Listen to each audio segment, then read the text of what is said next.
Next, we'll move on to stack. The stack is also a memory space. Okay, stack is a memory space in the data region that is allocated for a special purpose. Okay, so this is usually accessed when the processor calls a subroutine or a function. So when you're calling a subroutine or a function, we would like to store some registers that are being used in the main program in the stack to be accessed after you return back from the function execution. Or stack is also accessed for when an exception or an interrupt occurs. So whenever the processor is executing the normal program, main program, suddenly an interrupt or an exception occurs which is to be attended for in the intermediately. So that time the registers that have been used in the main program will be stored in the stack for later reference, and then the processor will go on to process the interrupt, and on returning back it will retrieve back the registers that have been stored in the stack.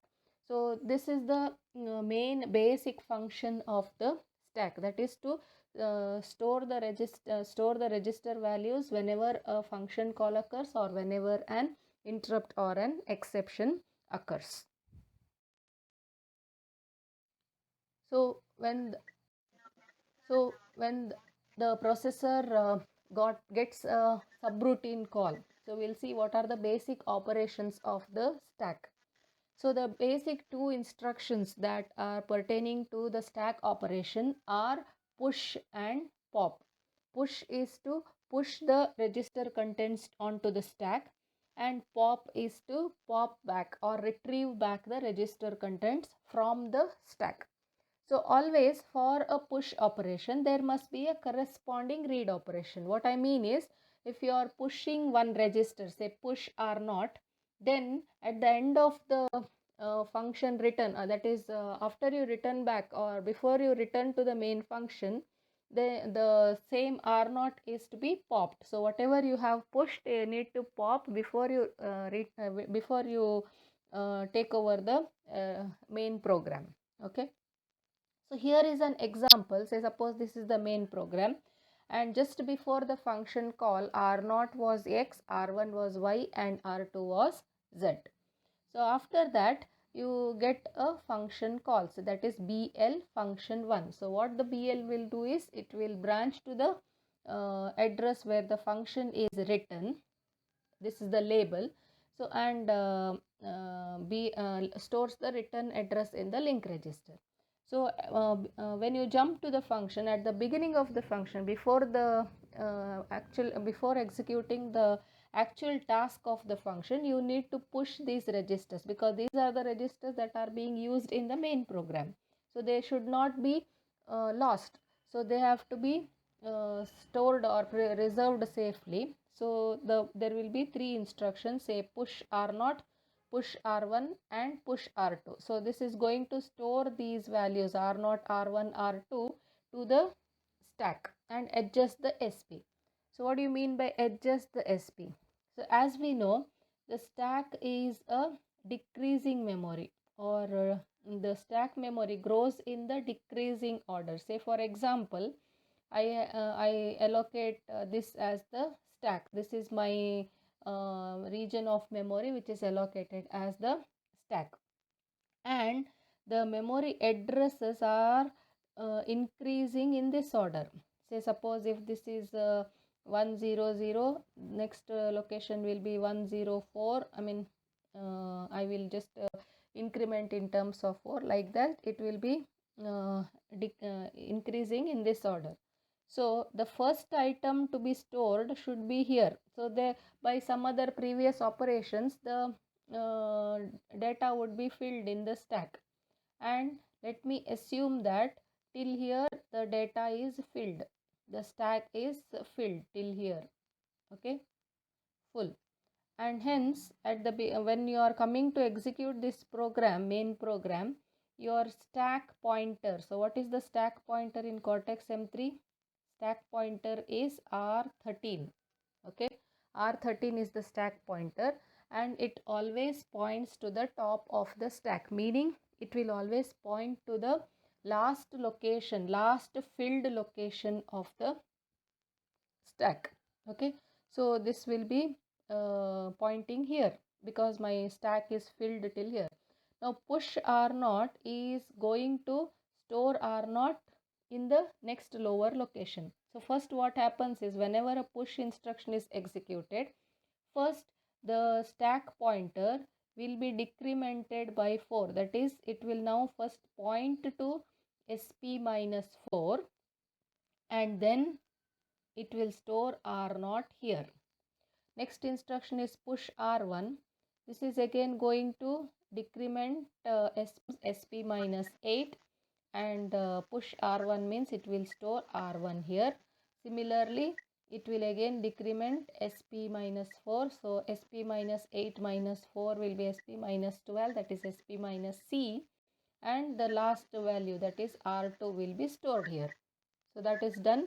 Now the function will be executed. The task of the function, the code for the function task is following here. So that will be executed. Now before you return back to the main program, these values which you have stored onto the stack have to be retrieved. Now retrieving should be in the reverse order in which you have pushed. So while pushing, you have this is because the stack memory is growing in the decreasing order, okay. So first you have pushed R0, then R1, then R2. So when you are popping, first it should be R2, it should be in the reverse order, okay. So first you should be popping R2, then R1, and lastly R0. So pop instruction, what it will do, pop R2.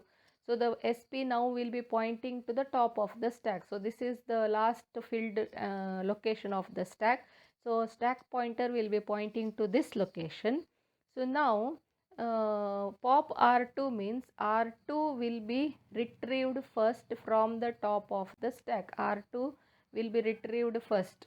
That is R2 value is Z. So Z will be coming to R2 first, then the stack pointer is incremented by 4. So SP minus C plus 4 will be SP minus 8. Okay. Now next instruction is pop R1. So R1, that is Y, will be retrieved to the R1. Okay.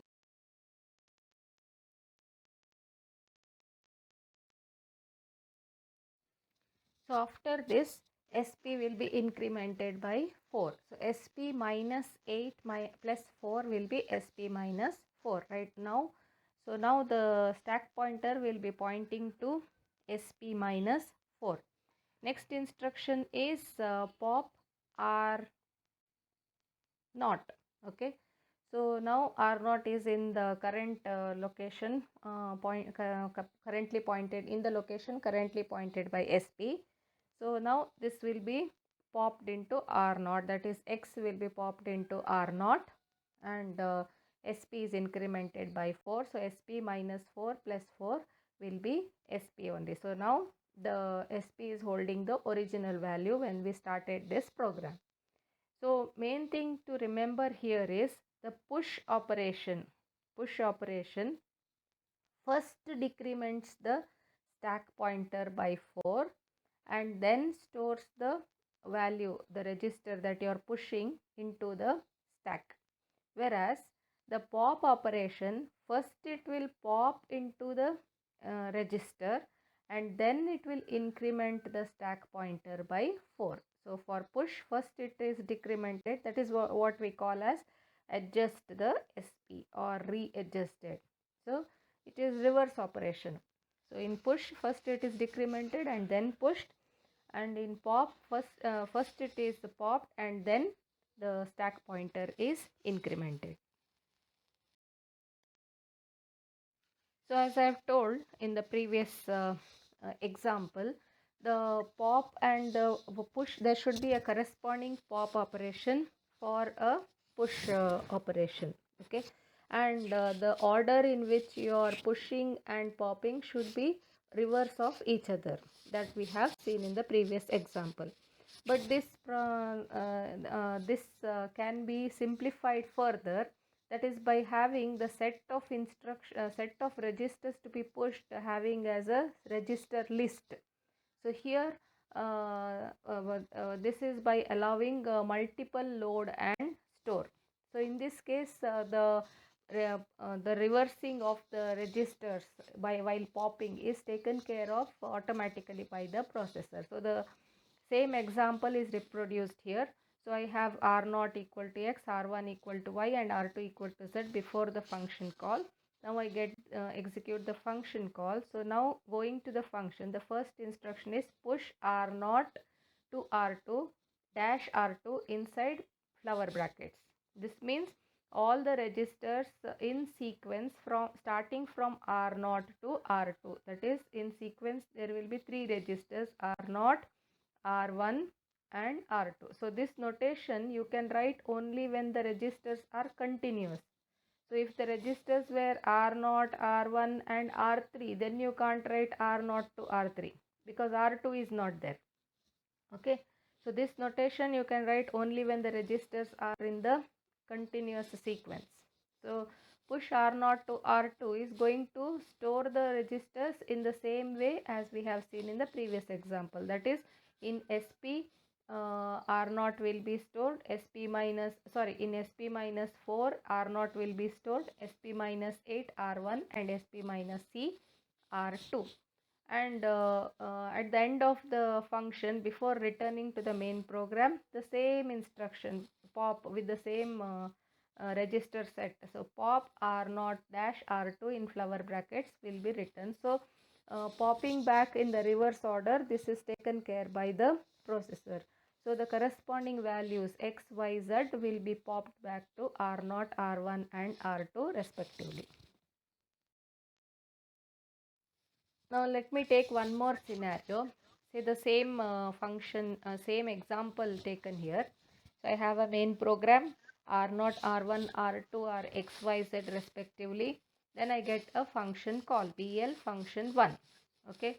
So this is going to store the address of the next instruction here into the link register, so that when it returns from the function, it can retrieve execution. Okay. Now the control goes to the point where the function 1 is written. Okay. Now suppose inside this function I get one more function call, say BLFUN. Now what this will do? This is going to write the address of the next instruction here into the link register. So this value, this address which I have already written into the link register would be lost. Okay. So that should not happen. So before I call another function inside this function, what I have to do is I have to push the link register. Okay. So push R0. These are the registers which are from the main function. So push R0 to R2 comma LR. So since I know that I'll be calling one more function inside this function, I also push the value of the link register, which is this value, into the stack. So it is going to store first decrement SP by 4. So it will store in this manner. So suppose the SP is filled till here, the stack is filled till here, and SP is pointing here. So it would have decremented by 4, stored R0, R1, R2 and LR. And the stack pointer will be pointing to this address now. Okay. So now it will execute and execute this function. Okay. Now while popping, I say pop R0 to R2 comma PC. Okay, so here is a slight difference from the earlier cases. I said in the earlier case, always the push operation should have a corresponding pop operation. So if you have pop or push R naught, then you should have pop R naught compulsorily. But here I have had push LR, but instead of pop LR, I am having pop PC. So this is going to restore the registers and return, meaning it is going to restore the registers R0 to R2, and LR it is going to copy into the PC register. So this is fine, because what is LR holding? LR is holding the return address of this uh, instruction, that is in the next instruction after the function call in the main program. So always the PC should be holding the address of the next instruction to be executed. So the next instruction to be executed is this one, whose address is in LR. So that is why I am popping into the program counter. So this is fine. So it will go carry on with the execution of the main program. So this is the picture of memory or stack for a push operation. So you can see here, this is the stack memory, okay, and the memory addresses increase in this upward order. So in the previous example, I have taken the memory address increases in the downward direction. So it can be anything. Just understand that the stack memory grows in the decreasing addresses, towards the decreasing address. So here the higher addresses memory locations are occupied, and the last pushed data is this one. So the stack pointer will be pointing to the last pushed data. Okay. Now it comes across, processor comes across a push R0 operation. So first the stack pointer will be decremented by 4. So stack grows in the downward direction. So it is first decremented by 4, and then the value of R0 will be stored into that memory location. Likewise, for a pop operation, say we have this memory with the R0 pushed. So right now SP is pointing to this newly pushed data. Now the processor has to execute the pop R0 instruction. So first the data will be popped into R0. First the data will be popped into R0, and then the stack pointer will be incremented by 4 to point to the last data that has been pushed. Okay. So remember here, always push operation first decrements the stack pointer and then pushes the value onto the stack, and pop operation first pops the data from the stack to the register and then increments the stack pointer. So the contents in the memory location are unchanged but will be overwritten when the next push operation takes place. Now here you can see, after the pop operation, this value is actually copied into the R0, or this value is retrieved back into R0, and stack pointer is incremented by 4. But this memory location, which is now not the active stack location, still will retain that value. Okay. And when a next push operation occurs, it will be overwritten with the new data. And because each push and pop operation transfers 4 bytes of data, as we know, we are going to push only registers, and these registers are 32-bit registers, and hence in memory is byte addressable. Byte addressable means each memory location stores 1 byte of data. So 32 bits means 4 bytes. So to push or pop one register onto the stack or from the stack, it is going to access 4 memory locations. So that is why always when I say the stack pointer is incremented by 4 or decremented by 4, it means always the addresses will be incremented or decremented by 4 at a time, because the registers, every push and pop operation are going to access 4 memory locations because of the register size. Okay. Because each push and pop operation transfers 4 bytes of data, because each register contains 1 word or 4 bytes, the stack pointer decrements or increments by 4 at a time, or a multiple of 4. So we have seen multiple load and store instructions also in the previous example. So it will be, that time it will be multiples of 4 if more than one register is pushed or popped. Another use of a stack is when an interrupt or an exception occurs. So when an interrupt takes place, a number of registers will be pushed automatically. So here also the processor would be going with the normal execution when an interrupt occurs. So abruptly it cannot jump to the interrupt service routine. Before that, it has to store the registers that it is using in the main program for later use. So this is done by storing these registers onto the stack. So as we know, R13 will be used as the stack pointer for this stacking process. Okay.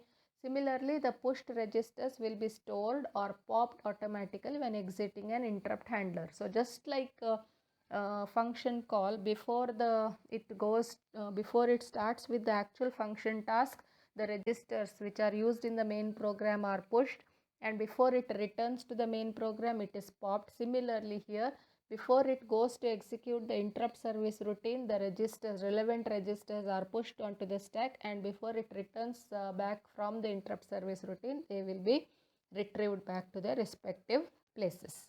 And of course, the stack pointer will be adjusted automatically. That is, for push it will be every time decremented, and for a pop operation every time it will be incremented by 4. So recall again that the Cortex M3 has got 2 stack pointers. Okay. Actually, the register R13 is used as the stack pointer. That means R13 will also be holding the address of the top of the stack. But remember that it is banked. Banked means there are 2 stack pointers, but at a time only one will be active. The 2 stack pointers are the MSP, that is the main stack pointer, and the PSP, that is the process stack pointer. So main stack pointer is the default stack pointer, and PSP, that is the processor stack pointer, will be used by the application program. So the stack pointer register to be used, which register is to be used, either the MSP or the PSP. This is controlled by the control register. So we know that the control register is one of the special registers of which only the last 2 bits are relevant, that is bit number 1 and bit number 0. If you recall again from the architecture, bit number 1 corresponds to a selection of the stack pointer, and bit number 0 corresponds to either privilege or user access rights are given. Okay. So we'll forget about bit number 0 right now. So the bit of interest here is bit number 1 of the control register. So when the bit number 1 of the control register is 0, it means that the main stack pointer is used both for the thread mode and the handler mode. I would like to recall again, the processor, Cortex M3 processor operates in 2 modes, that is handler mode and the thread mode. The thread mode is when a normal execution takes place, and the processor will be in the handler mode when it is handling exceptions. Okay. So now when the control bit number 1 of the control register is 0, even though the processor is in any of these modes, the stack pointer that being used will be the main stack pointer or the MSP. So in this arrangement, the main program and the exception handlers both share the same stack memory region. So it would be like this, the timing diagram would look like this. So initially the processor will be in the thread mode, that is some normal program is being executed, and in the middle of the course an interrupt occurs. So here an interrupt occurs. So before it jumps to the interrupt service routine, the relevant registers that are being used in the main program have to be stored onto the stack. This is called as the stacking process. Okay, when an interrupt event occurs, first the stacking process takes place, and of course it takes some non-zero time. Okay, and then it jumps to execute the interrupt service routine. So in the interrupt service routine, when it has to handle the interrupts, then the processor will be operating in the handler mode. Okay, it will be operating in the handler mode, and since bit number 1 of control register is 0, even here the main stack pointer, the MSP only, will be used. And after the interrupt service routine is executed, on interrupt exit, the same thing, the registers that have been pushed onto the stack have to be popped back. So that process is called unstacking, and when it returns back to the main program, again the processor will be in the thread mode, and of course the stack pointer will be again MSP itself. So this is when the bit number 1 of the control register is 0. Okay. Next is when the bit number 1 of the control register is 1. So the PSP is used in the thread mode. Just recall that only the selection of two stack pointers is possible only when the processor is in the thread mode. When the processor is in the handler mode, always it will be using main stack pointer, and hence for the handler mode, the bit number 1 will always be 0 only. That is, always it will be using the main stack pointer. Okay, only when it is in the thread mode, it has a choice of selecting either MSP or PSP. So now we'll see what happens when the PSP is used. That is, the bit number 1 of control register is 1. So in this arrangement, the main program and the exception handler can have separate stack memory regions. So since the stack pointers are different, then separate stack memory regions are allocated. So this is mainly used to avoid any stack error in a user application from damaging the stack used by the OS.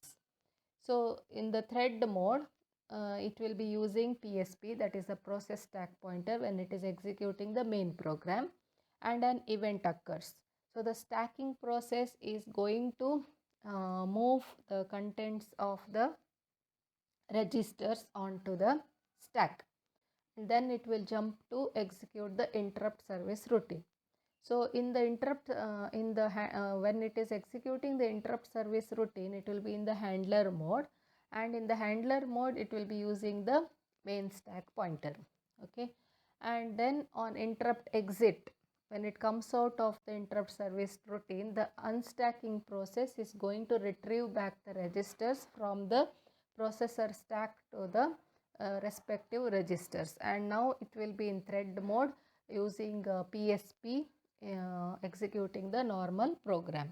Okay, so the automatic stacking and unstacking mechanism will use PSP. Understood? So in the thread mode, because of this control bit, bit number 1 of control register is 1, in the thread mode, the processor will be using the PSP, but in the handler mode, it does not have a choice. Always control bit, bit number 1 will be always 0, so it will be using the MSP. So automatic stacking and unstacking, so this happens in the thread mode. So this mechanism will be using the PSP, whereas any stack operation that would occur in while executing the interrupt service routine will be taken care by the MSP. Okay. So this is called the two stack model in the Cortex M3 controller. Okay. Now the instructions that are used to read or write the stack pointer values. So as you know, it is possible to perform read and write operations directly to the MSP and the PSP without any confusion of which R13 you are referring to. provided that you are in the privilege level and you can access MSP and PSP values. So the MSP and PSP are special registers with the special functions. So these have to be accessed using special instructions only. Okay, so the two special instructions are MRS and MSR. So MRS is for reading a special register, content of the special register, and MSR is to write to the special register. And important thing to note here is these special instructions can be used only when the processor is having privileged access rights. I repeat, these special instructions can be used only when the processor is having privileged access rights and not user access rights. Okay, so the instruction format will look like this: MRS R0, MSP. So usually, as I have mentioned earlier also, in any instruction, usually the first register will be the destination register and the next register will be the second register will be the source register. So MRS R0, MSP means this is the source, MSP is the source, and R0 is the destination. So it is going to copy the contents of MSP into R0. That means we are reading the contents of MSP and into R0. Okay, copying it into R0. MSR, MSP, R0 means now here R0 is the source register and MSP is the destination register. So whatever I want to write to the MSP, I have already stored in R0 previously. Now that value I want to write into the MSP. So this is the instruction for that: MSR, MSP, R0. So this is going to copy the content of R0 into MSP. Same is the case for PSP as well. So MRS R0, PSP is going to read the value of PSP into R0, and MSR PSP, R0 is going to write the value of R0 to PSP. So here actually it is data transfer from source register to destination register. But since it is a register with special function, so here I am telling this is reading. MRS is going to read the value into R0 and MSR is going to write the value into the special register from R0. Okay, only that is the meaning in this context. Otherwise it is simply data transfer, copying the content of one register to another register. Thank you.